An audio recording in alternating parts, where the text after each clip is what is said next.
হরে কৃষ্ণ।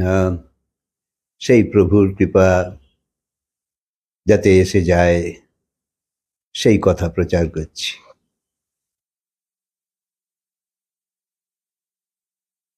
যত যত প্রভুর সঙ্গে তুমি জুড়তে থাকবে, আপনা আপনি তোমার অনুভব সুন্দর হতে থাকবে, আপনা আপনি তোমার আনন্দ আসতে থাকবে, তখন তোমার জীবন একটা উৎসব হতে থাকবে। যদি তোমার সঙ্গে প্রভুর নাম না থাকে, তাহলে এই সাধারণের মতন জন্ম মৃত্যু চক্র, দুঃখ কষ্ট জ্বালা যন্ত্রণা অশান্তি, এসব চক্রাকারে চলতেই থাকবে, চলতেই থাকবে। সংসারে কত আস্ফালন নিয়ে বেঁচে আছো, কত অহংকার নিয়ে বেঁচে আছো, কিন্তু ভেতরে তো সেই সুখ পাচ্ছ না, ভেতরে তো শান্তি নেই। তাই সদ্গুরুর মাধ্যমেই শুধু তুমি এই প্রভুর সঙ্গে জুড়তে পারবে। তাই প্রভুর নামের সঙ্গে আস্তে আস্তে নিজেকে জুড়তে থাকো। এত ভিড় মন্দিরে বেড়েছে দেখছো তো, সব মন্দিরে কত কত ভিড় হচ্ছে। মানুষরাই তো যাচ্ছে, ভালো লাগছে বলে যাচ্ছে, প্রয়োজন আছে বলে যাচ্ছে। তাই যখন মানুষ বুঝতে পারে যে প্রভুর সঙ্গেও জুড়ে থাকা উচিত, তখন যেতে ইচ্ছেই হয়। যতক্ষণ না সেই ভগবানের করুণার বৃষ্টি তোমার উপর পড়ছে, ততক্ষণ তুমি তৃষ্ণায়, বাসনায়, অশান্তিতে, উদ্বিগ্নতায় ছটফট করতেই থাকবে। কিন্তু যদি একবার সেই দিকে যেতে শুরু করো, তাহলে তোমার লাভই লাভ। পণ্ডিতরা বলবে তৃষ্ণাকে ছাড়ো, বাসনাকে ছাড়ো, তবে এসব হবে। আরে না না, সে কিছু ছাড়তে হবে না, খালি জুড়তে থাকো। এসবগুলোকেও যেমন তুমি তোমার সঙ্গে জুড়ে রেখেছো, তৃষ্ণা, বাসনা, অশান্তি সব জুড়ে রেখেছো তুমি, সেরকম ভগবানকেও জোড়ো। তখন আস্তে আস্তে আস্তে আস্তে তোমার এই সংসারের যে ভাব, এই ভাবগুলো আস্তে আস্তে লঘু হতে থাকবে। কারণ ভগবানের সঙ্গে তো কেউ পারে না। তাই তখন এই যে অসুর বৃত্তিগুলো, এই অসুর বৃত্তিগুলো আস্তে আস্তে মাথা নত করতে থাকবে। তাই আমাদের পড়াশোনা, আমাদের ভাবনা, আমাদের বিচার, এসব তো আমাদের সঙ্গে আছে, কিন্তু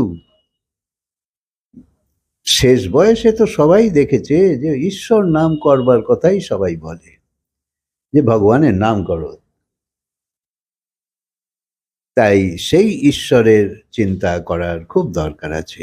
এরই জন্যে মহাপুরুষরা অনন্ত জন্ম ধরে এই ঈশ্বরের খোঁজ করেই চলেছে। আর তারা যত অনুভব যাদের যা হয়েছে, সেই সব আমাদের মধ্যে বিতরণ করে চলেছে, যাতে আমরা সহজভাবে পেতে পারি। কারণ সব শাস্ত্র পড়া তো সম্ভব নয়। তাই সহজ করে কেউ যদি বলে, তো এর জন্যে মহাপুরুষরা চিরকাল সেই ধারা চালিয়ে রেখেছে। তাই তখন থেকে আজ পর্যন্ত সেই ঈশ্বরকে খোঁজা চলছে তো চলছে, এ কোনোদিন থামবে না। তুমি যদি ঈশ্বরকে অপছন্দ করো, তার জন্যে ঈশ্বর খোঁজা বন্ধ হয়ে যাবে না। কারণ অনেকে আছে যারা খুঁজছে পরমাত্মা আছে না পরমাত্মা নেই, বা পরমাত্মা যদি আছে তো কি রূপে আছে।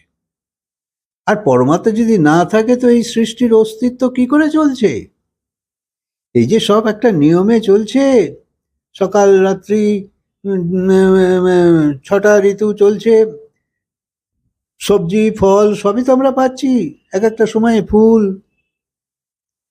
এই যে নিয়মে একটা চলছে, যে সকালবেলা সূর্য উঠছে, বিকালবেলা চলে যাচ্ছে, সময়ে সময়ে 15 দিনে চাঁদ আসছে চলে যাচ্ছে, আছে কোথাও কেউ নিয়ন্ত্রা। যেমন চিত্রের পেছনে চিত্রকর থাকে, তেমন এই সৃষ্টির যে প্রবাহ চলছে তার পেছনেও কেউ আছে। তাই জগৎ তৈরি হয়েছে তো কি করে তৈরি হলো, মানুষ হয়েছে তো কি করে হয়েছে, অথবা মানুষ কবে সৃষ্টি হয়েছে, সেই খোঁজ যুগ যুগ ধরে চলে আসছে এবং আজও তা চলছে, আর এ কোনোদিন থামবেও না।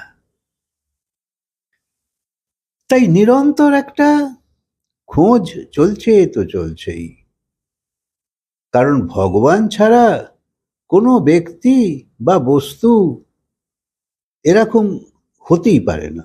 কোথা থেকে সব কি করে হলো সেও তো আমাদের জানতে হবে। আর ভগবান এখানে কৃপণতা করেনি। বেদ, উপনিষদ, বেদান্ত ইত্যাদি ইত্যাদিতে সে সব বিস্তারিতভাবে বলে গেছে।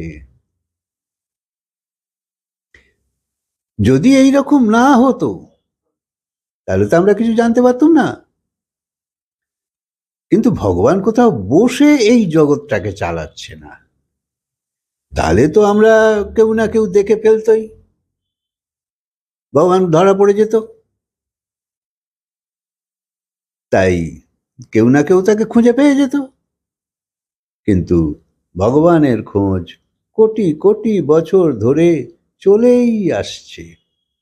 সব্বাইয়ের ভেতর ভগবান আছে, সর্বত্র ভগবান আছে, কিন্তু কি অদ্ভুত, কেউ দেখতে পায় না।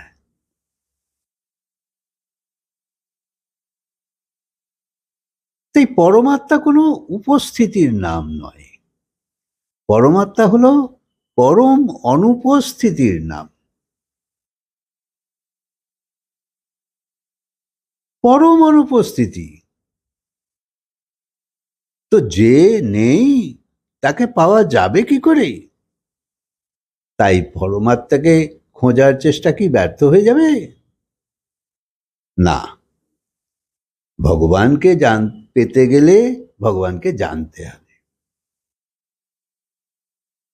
যদি তুমি ভগবানকে জেনে যাও তো তোমার আর ভগবানের মধ্যে যে তফাৎ সেটা থাকবে না।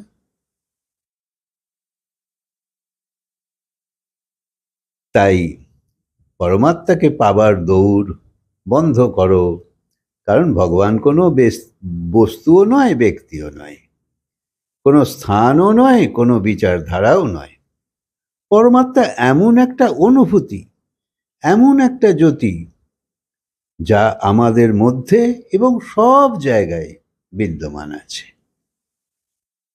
ভগবানকে পেতে গেলে ভগবানকে জানো, আর ভগবানকে জেনে গেলে এদিকেও ভগবান ওদিকেও ভগবান। তাই তখন তুমি আর তুমি থাকবে না, তোমার অহংকার শেষ হয়ে যাবে, তখন তুমি পরমাত্মাময় হয়ে যাবে। তুমি পরমাত্মার মধ্যে লীন হয়ে যাবে। ভগবান ছাড়া তোমার অস্তিত্ব সম্ভবই নয়। এক ক্ষণও তুমি বাঁচতে পারবে না। আর সংসারে মৃত্যু হয় তো আমরা জানি, কিন্তু কেউ মরতে চায় না। তাহলে কোথায় এমন একটা শক্তি আছে যার সঙ্গে কেউ পারে না? তাই আমাদের নিঃশ্বাসের যাতায়াতের মধ্যে তার উপস্থিতি আছে। সে বলছে আমি নিঃশ্বাসের মধ্যেই আছি, কিন্তু তবুও আমরা ধরতে পারছি না। আমাদের হৃদয়ের যে ধুকপুকুনি, সেই তো পরমাত্মার অস্তিত্ব। তোমার দৃষ্টির জ্যোতির মধ্যে সেই উপস্থিত।